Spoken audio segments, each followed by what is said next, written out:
कक्षा 11वीं के गणित के इस वीडियो लेक्चर में आप सभी का बहुत बहुत स्वागत है। आज के इस वीडियोज में आपको प्रश्नावली 1.1 को सॉल्व करके दिखाएंगे, बताएंगे कि जितने भी प्रश्न हैं उनको किस तरीकों से आसानी से सॉल्व कर दिया जाता है। तो उम्मीद करते हैं कि आपको ये वीडियो लेक्चर बहुत ही पसंद आएगा।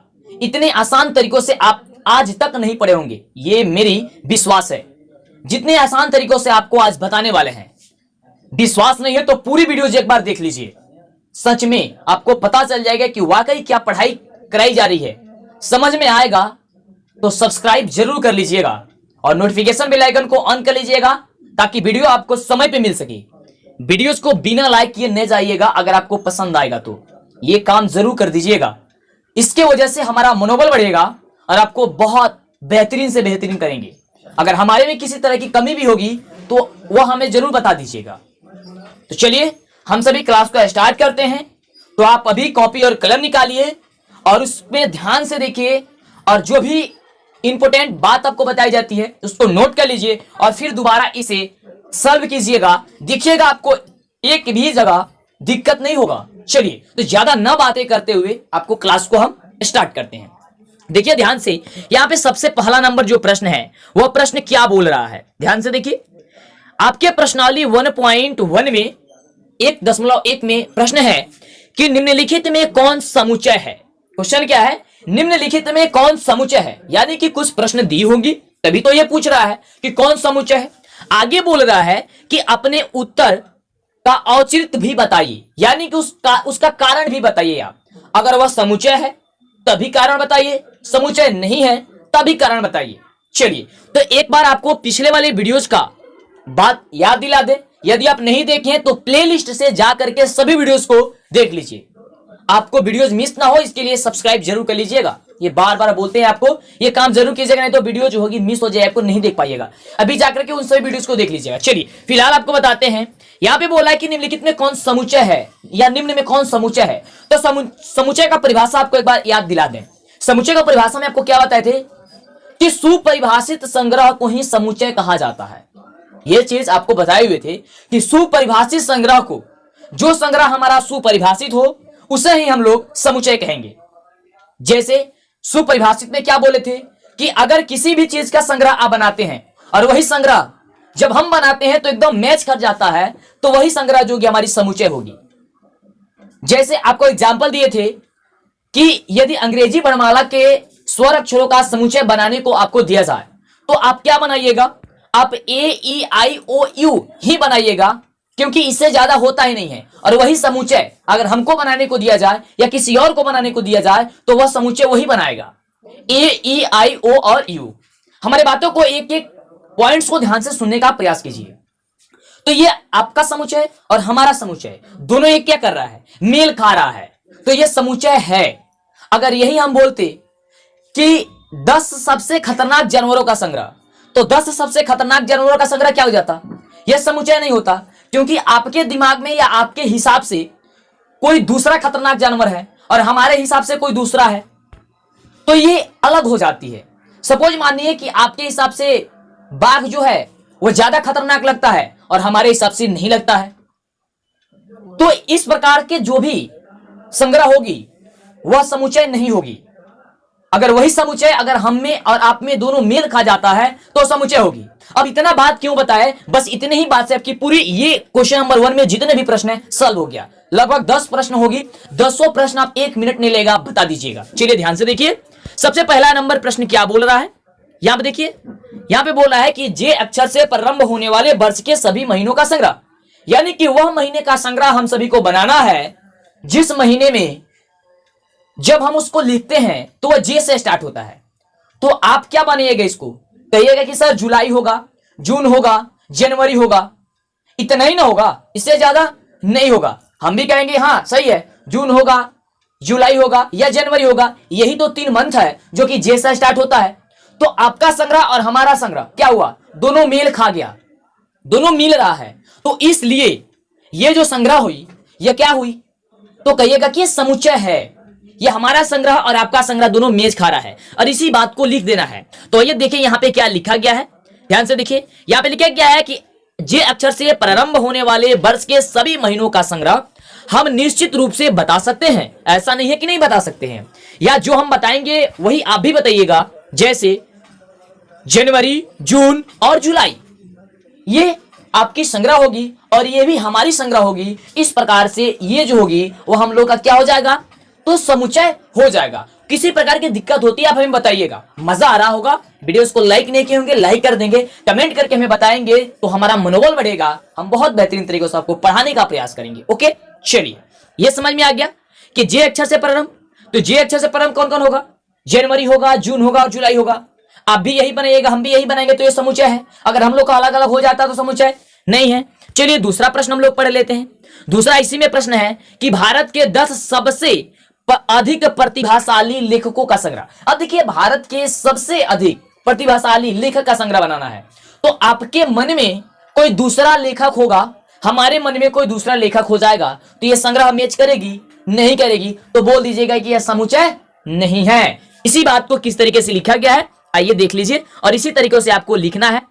आप इसे नोट बना लीजिएगा, नोट्स जो है वो बना लीजिएगा, या कहिएगा तो आपको पीडीएफ भी दे देंगे, तो टेलीग्राम पे ज्वाइनिंग हो जाएगी। ओके, चलिए ज्यादा से ज्यादा इसे शेयर कीजिए कि क्लास स्टार्ट हो गई है, बहुत बेहतरीन से पढ़ाई जा रही है। ओके, चलिए देखिए यहाँ पे लिखा गया है कि एक लेखक एक व्यक्ति के लिए अधिक प्रतिभाशाली तथा दूसरे व्यक्ति के लिए अधिक प्रतिभाशाली नहीं भी हो सकता है। ये कोई लिमिट नहीं है कि जिन आप लेखक को कहेंगे कि ये सबसे अच्छे हैं, वो दूसरे के मन में भी वही लेखक अच्छे होंगे, ये कोई सही बात नहीं है।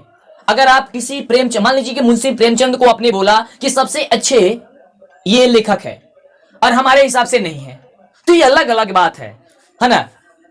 तो इस प्रकार से संग्रह हम लोग नहीं कर सकते हैं, तो ये क्या हो जाएगा, समुच्चय नहीं है। तो यहां पे बोल रहा है कि नहीं भी हो सकता है, अतः हम निश्चित रूप से 10 सबसे अधिक प्रतिभाशाली लेखकों का संग्रह नहीं बता सकते हैं, अतः यह संग्रह सुपरिभाषित नहीं है, इसलिए समुच्चय नहीं है, किसी प्रकार की दिक्कत नहीं होगी। चलिए, हमको पता है कि बहुत बेहतरीन से आप समझ रहे हैं। अगला है कि विश्व के सर्वश्रेष्ठ 11 बल्लेबाजों का संग्रह। अब अपने मन से बताइए, जल्दी से कमेंट कर दीजिए, है ना।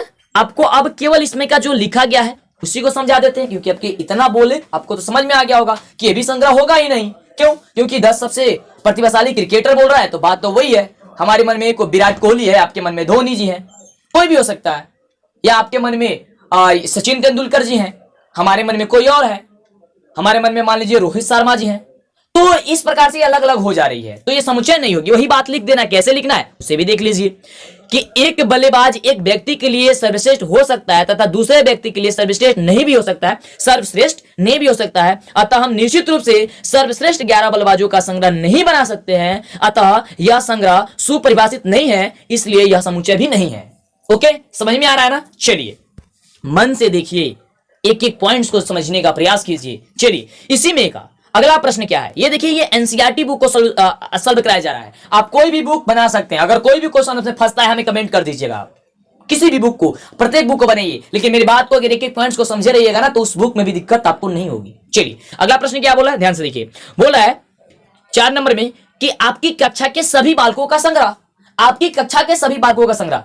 अब आप सोचिए, पिछले वाले वीडियो में बताए थे, तो क्या यह समुच्चय होगा या नहीं होगा, आप हमें बताइए। चलिए आपको आंसर दिखाते हैं, उसमें क्या लिखा गया अब उसे हम समझा देते हैं।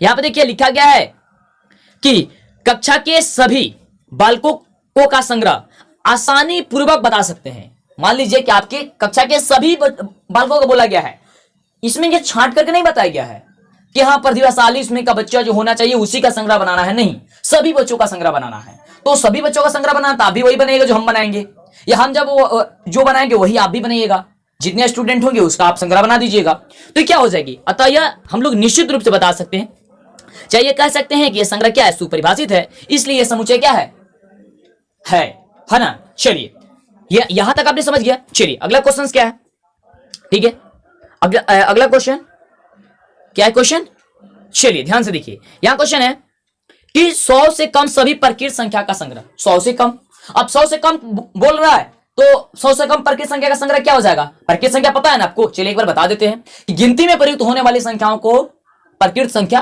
कहते हैं, गिनती में प्रयुक्त होने वाली संख्या को, या 1 से स्टार्ट होने वाली संख्या को प्रकृत संख्या कहते हैं। ये हर चीज को क्लियर कर दिया है पहले ही, आपको बताया है कि अंक किसे कहते हैं, प्रकृत संख्या किसे कहते हैं, संख्या किसे कहते हैं, रूढ़ संख्या, यौगिक संख्या, मतलब तमाम जितने भी संख्याएं होती है सब संख्या को एक लाइनिंग से बताती हैं। तो जाइए वीडियोस को सभी देखिए, है ना। चलिए, तो ये कह रहा है कि 100 से कम सभी प्रकृत संख्या का संग्रह। तो 100 से कम आप वही बनाइएगा जो हम बनाएंगे। आप भी 1 से लेकर के 99 तक जाइएगा, यानी कि 99 तक जाइएगा, हम भी वहीं तक जाएंगे। तो ये क्या हो जाएगी, तो ये संग्रह हो जाएगी। आप इसे किस प्रकार से लिख दीजिएगा कि 100 से कम सभी प्रकृत संख्या का संग्रह 1 से लेकर के कहां तक होगा, 99 तक होगा। इसलिए यह सुपरिभाषित है, इसलिए यह क्या है, तो समुच्चय है। ओके, चलिए अगला प्रश्न है इसी में का, बोल रहा है कि लेखक प्रेमचंद्र द्वारा लिखित उपन्यासों का संग्रह। अब लेखक प्रेमचंद्र द्वारा जो लिखी गई है उपन्यास, उसका संग्रह बनाने के लिए बोला जाए तो आप क्या बोलिएगा, है ना।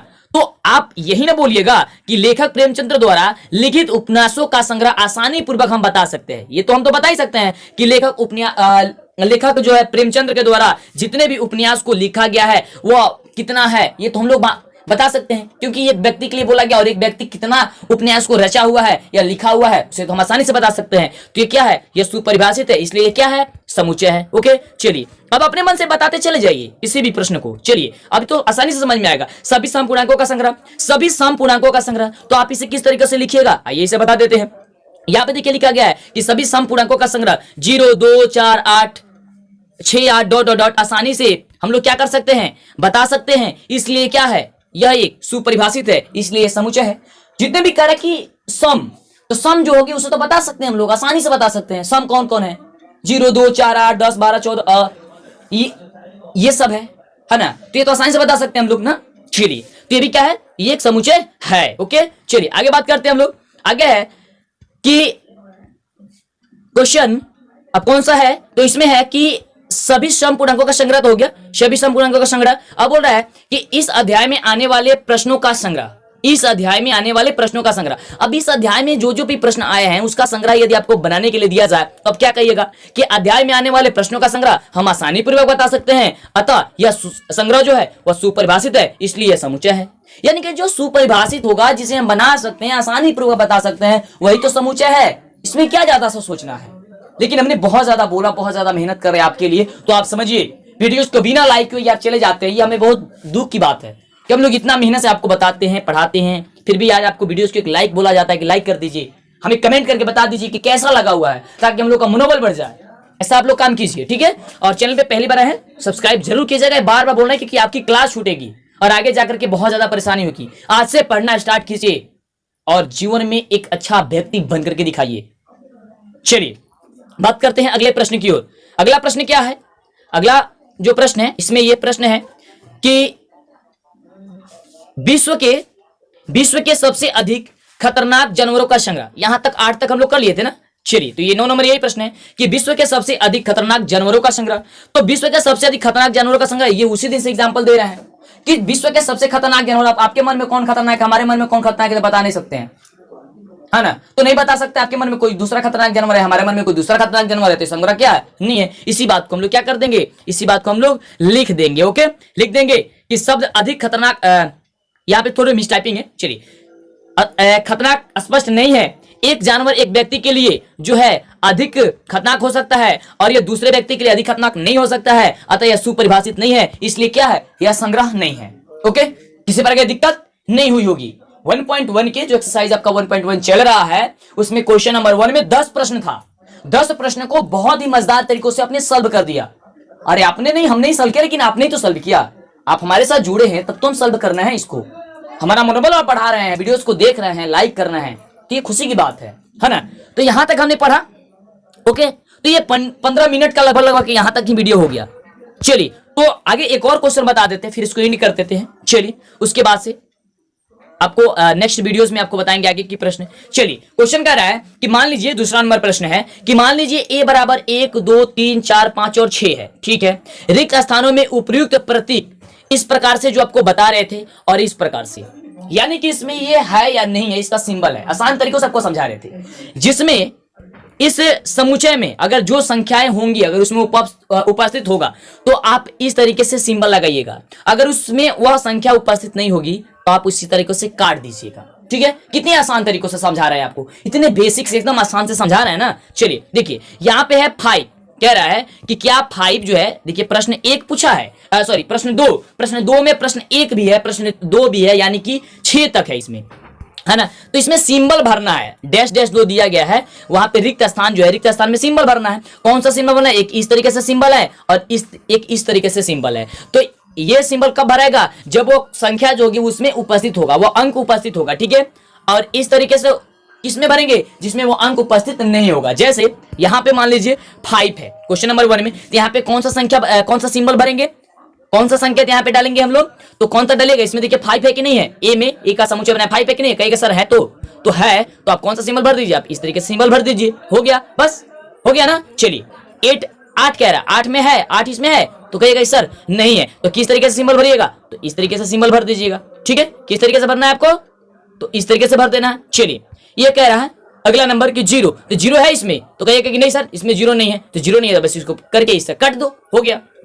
कहेगा 4 है इसमें, हाँ, कहेगा हाँ सर ये तो है ही, तो 4 है, तो ठीक है, इसको बना दीजिए इस तरीके से सिंबल, बस हो तो गया। चलिए आगे बात करते हैं। इसमें कह रहा है 2, क्या इसमें 2 है? कहेगा कि हाँ सर इसमें 2 है, तो 2 है तो किस प्रकार बनेगा? बस इस तरीके से बन जाएगा, ठीक है। ये थोड़ी हाथ से लिख रहा है तो प्रॉब्लम हो जा रहा है, ठीक है। चलिए इस तरीके से बना देंगे, हो जाएगा। इसमें कह रहा है कि 10, 6 नंबर में 10, तो 10 है इसमें, कहेगा नहीं सर इसमें 10 नहीं है, तो नहीं है तो बस काट दीजिए इस तरीके से, हो तो गया। बस आपका प्रश्न 2 नंबर भी सॉल्व हो गया, बड़े आसानी तरीकों से सॉल्व हो गया। तो पिछले वाले वीडियोस देखे हैं ना, तो बहुत आसानी तरीकों से सॉल्व होगी, बहुत मजा आ रहा है ना अभी। चलिए तो अभी इंडी कर देते हैं। देखिए हमें स्टूडेंट बोल रहे हैं कि कम से कम 40 से 45 मिनट का क्लास लीजिए। देखिए 40 से 45 मिनट के इसलिए क्लास नहीं ले रहे हैं, हमने पास कॉल करके भी एक स्टूडेंट ने बोले, मैं उनका बहुत शुक्रगुजार हूँ कि मैं बताते हैं आप लोगों को, मतलब मैं धन्यवाद देना चाहूंगा कि आप लोग ये सभी हमको जानकारी देते हैं, कमेंट करते हैं, बताते हैं कि सर ऐसा कीजिए। तो देखिए उन्होंने बोला कि सर 40 से 45 मिनट का कम से कम क्लास लीजिए, कम से कम 30 मिनट का भी लीजिए। तो इसलिए नहीं ले रहे हैं, देखिए क्योंकि कुछ ऐसे स्टूडेंट हैं जिनको बोला जाता है पढ़ने के लिए तब भी नहीं पढ़ते हैं, मतलब बोला जाता है तुम पढ़ लो तब भी वो नहीं पढ़ेंगे। क्यों? क्योंकि मन में वो मतलब कई तरह की। तो अब आगे की प्रश्न को हम सभी अगले वाले क्लास में करेंगे, यानी कि अगले वाले वीडियोस में करेंगे। तो वो सभी वीडियोस पाने के लिए आप अभी चैनल को सब्सक्राइब नहीं किए तो कर लीजिए, और वीडियोस को लाइक तो आप तो कर ही दिए होंगे, ठीक है। लेकिन कुछ स्टूडेंट हमें ये बोल रहे हैं कि सर 40 से 45 मिनट का क्लास लीजिए। ठीक है, आपकी बात सही है, 40 से 45 मिनट का क्लास ले रहा है, लेकिन अभी नहीं लेंगे क्योंकि अभी स्टूडेंट बहुत कम जुड़े हैं। जब ज्यादा से ज्यादा स्टूडेंट जुड़ जाएंगे ना, तो आपकी क्लास जैसे आप कहिएगा वैसे चलेगी। हम तो 1-1 घंटा का क्लास आपको लेंगे, बेहतरीन से समझाएंगे, लाइव लेंगे, एक डाउट को क्लियर करेंगे, प्रत्येक क्वेश्चन को चैप्टर वाइज क्लियर करेंगे, ताकि आपको आगे परेशानी नहीं हो, क्योंकि आपको जीवन में कुछ अच्छा करना है। इसलिए हम आपके साथ है, बस आपको हमारे साथ रहना होगा। तो अभी एक स्टूडेंट ये अपने मन में ठाने कि कम से कम वो 10 से ज्यादा स्टूडेंट को जोड़ेगा। एक स्टूडेंट अपने मन में ये ठाने और 10 स्टूडेंट को बताएगा कि क्लास चल रही है ना। इसको जोड़ने के लिए क्या करना पड़ेगा? उनको बोलिए कि चैनल को सब्सक्राइब करके नोटिफिकेशन बेल आइकन ऑन कर लीजिए, और आप डेली क्लास लीजिए। रात को 8:30 बजे तक वीडियो आपको अपलोड हो जा रही है, आप ही ने बताया है टाइम, तो उसी टाइम पे हम वीडियोस को लाएंगे, डेली लाएंगे। ओके, किसी प्रकार की दिक्कत तो नहीं हो रही है ना? चलिए, दिक्कत होगी हमें जरूर बता दीजिएगा। ओके, चलिए तो हम लोग अगले क्लास में मिलेंगे। तब तक के लिए बहुत बहुत आप सभी का शुक्रिया, बहुत बहुत धन्यवाद आप सभी का वीडियोस को देखने के लिए, वीडियो को पसंद करने के लिए। इसी तरीकों से पसंद करते रहिए। चलिए।